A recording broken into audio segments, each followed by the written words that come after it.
Now, you in your bio, I heard you say you had a Kundalini awakening. Now, I've heard of that term before, and I've heard about Kundalini energy, and as you can see by the artifacts and things around me, I've also studied Eastern philosophies as well, and yogic philosophy. So I've heard mixed things about Kundalini, meaning that it can be extremely dangerous if not dealt with properly. Mhm. But I've heard it is also a gateway or a way to find enlightenment as well. But it is something not to be played with, uh, you know, Certainly. lightheartedly. So can you explain first of all, what Kundalini energy is, and then explain your Kundalini awakening? Sure, yeah.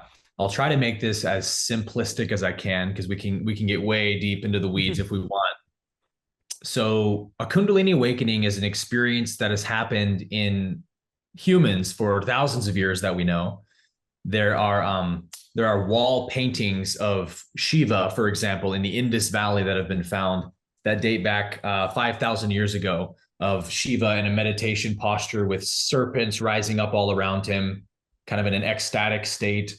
And we know that the Yoga Sutras from Patanjali, for example, date back to 3,000 years ago or something like that. So this has been in literature for a long time, but it was always considered to be a very rare thing. And potentially it was, but also potentially there wasn't the internet back then, right? Where we could all be connected and realize actually this phenomenon is happening more than we realized around the planet. And so what it essentially is, if I had to dumb it down, is that it is sort of a neurobiological process that happens within our nervous system after a certain level of spiritual effort has been given. When we start to raise our consciousness to a certain point where we're, for example, becoming aware of oneness, we're living from a place of love and unity towards everything, it sort of puts a demand on our nervous system to upgrade itself, because our current nervous system, first of all, the nervous system is like the interface between consciousness and the body.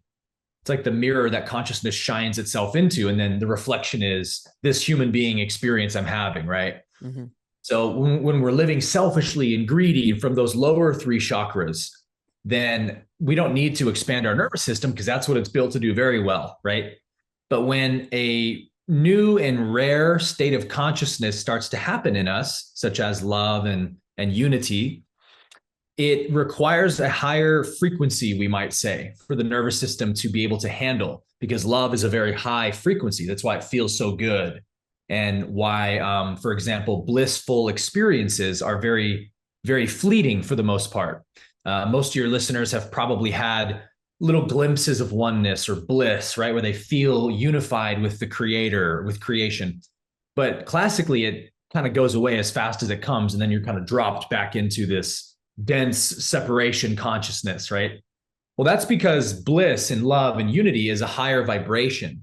So it's as if, we're kind of maxing out the RPMs on our engine and it kind of burns out and has to go back. So how do we sustain oneness and bliss and love? We got to increase our nervous system's capacity to handle that kind of frequency. And so that's what a Kundalini awakening really is. It's that there is a dormant energy at the base of the spine that kind of is lying in wait in potential for this level of frequency to be activated in us. And when it is, this energy responds to it and begins moving up the spine, up towards the brain, and then eventually down into the gut.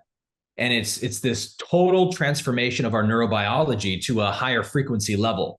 And so you have all these classic symptoms that people have written about for thousands of years after a Kundalini awakening, where firstly, usually we go through a dark night of the soul, where all of our traumas, our negative core beliefs, and all this stuff has to come up and be surfaced and be dealt with, because it's kind of in the way of that frequency of love, right?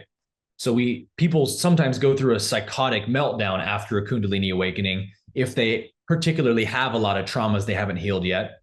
But after that period is over, we classically will start to experience this incredible open-heartedness where we just feel so loving. Everything seems to sparkle. These are classic Kundalini awakening symptoms. And that's because your frequency has picked up now, and this new energy is flowing through your nervous system. So I could go on a lot farther, but I'll just sort of stop there and let you comment on that aspect of it if you want. To watch the full video, click on the link below, and don't forget to subscribe.